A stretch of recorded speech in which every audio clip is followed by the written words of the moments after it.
दीपावली एक बौद्ध उत्सव है।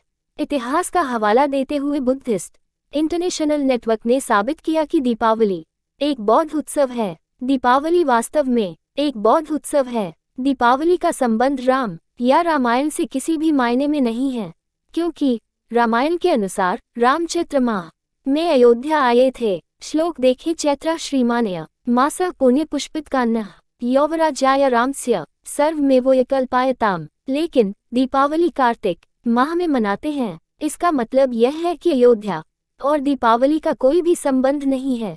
वास्तव में जब तथागत बुद्ध ज्ञान प्राप्ति के बाद अपनी कपिलवस्तु नगरी में वापस लौटने वाले थे, तब उनके आने की यह खबर सुनते ही उनके पिता शुद्धोधन ने कपिलवस्तु को उनके स्वागत के लिए सजा दिया था। जब अश्विन माह में तथागत बुद्ध कपिलवस्तु आए तो शुद्धोधन अच्छे मिष्ठान बनवाए और रात को दीप जलाकर पूरी नगरी को रोशन से जगमगा दिया।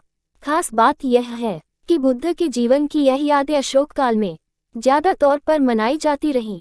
बुद्ध ने राज ताज त्याग कर जब चिवर धारण किया था तो सम्राट अशोक और सम्राट हर्षवर्धन भी हर 5वें साल बड़ा उत्सव के रूप में मनाते थे और अपना संपूर्ण राजकाज त्याग कर कुछ दिनों के लिए भिक्षु बन जाते थे। राजा अशोक और जॉन एस नामक पुस्तक में इसका जिक्र है। बुद्ध की कपिलवस्तु नगरी भेद को ध्यान में रखकर सम्राट अशोक ने भी अश्विन माह में 84,000 स्तूप बनाने का निर्णय लिया था और उसे अश्विन माह में ही पूरा कर दिया था। सभी स्तूप बनाने के बाद उन पर दीप जलाए।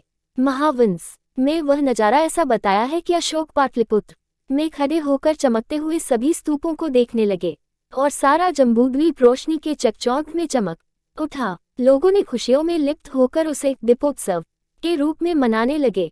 गीगवती महावंशा के पृष्ठ संख्या 52 पर इसका जिक्र है।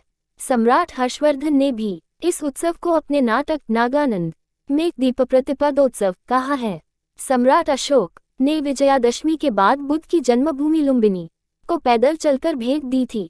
उसके बाद अपनी राजधानी पाटलिपुत्र में लौटने पर उन्होंने 84,000 स्तूप बनाने का निर्णय लिया। लोग बुद्ध को बहुत चाहते थे, लेकिन दूरदराज के प्रदेशों से सभी लोग लुम्बिनी नहीं जा सकते थे। उस समय लोग बुद्ध की पूजा स्तूप के रूप में करते थे। लोगों को उनके ही प्रदेशों में बुद्ध का दर्शन हो जाए, इस उद्देश्य को ध्यान में रखकर अशोक ने बुद्ध के 84,000 वचनों को ध्यान में रखकर उतने ही स्तूप बनाने का ऐलान किया। इसकी शुरुआत उन्होंने धरती वसु में बरास खोदकर किया, जिसे आजकल वसुबारस कोनशिला का कार्यक्रम कहा जाता है। सम्राट अशोक का ऐलान सुनकर लोग लाखों की संख्या में राजधानी पाटलिपुत्र में इकट्ठा हुए और सम्राट के साथ साथ सभी ने अपनी अपनी पूंजी धन दान में दे दी। सभी तरफ से धन की इतनी बरसात हुई कि धन की बड़ी राशि जमा हुई, इसलिए लोग उस यादगार पर्व को धन की राशि धनतेरस कहने लगे। धन जमा होने के बाद उसकी गिनती की गई और बुद्ध की माता महामाया की पूजा की गई, जिसे आजकल लक्ष्मी पूजन कहा जाता है। स्तूपों के साथ साथ 3 जगहों पर बुद्ध के चरणों का बुद्धपाद का भी निर्माण करने का फैसला पाटलिपुत्र की सभा में दूसरे दिन लिया गया। महाबली सम्राट ने दुनिया में 3 जगहों पर बुद्धपाद स्थापित किए थे।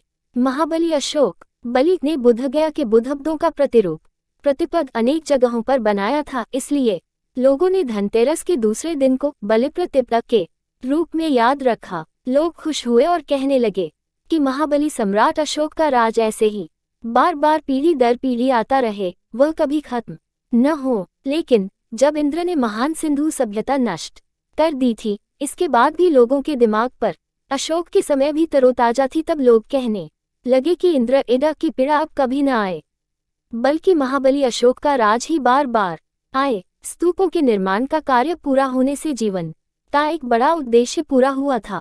जीवन का एक बड़ा पड़ाव पूर्ण हो चुका था, इसलिए अशोक ने उसे पाडवा या पाडवा के रूप में मनाया।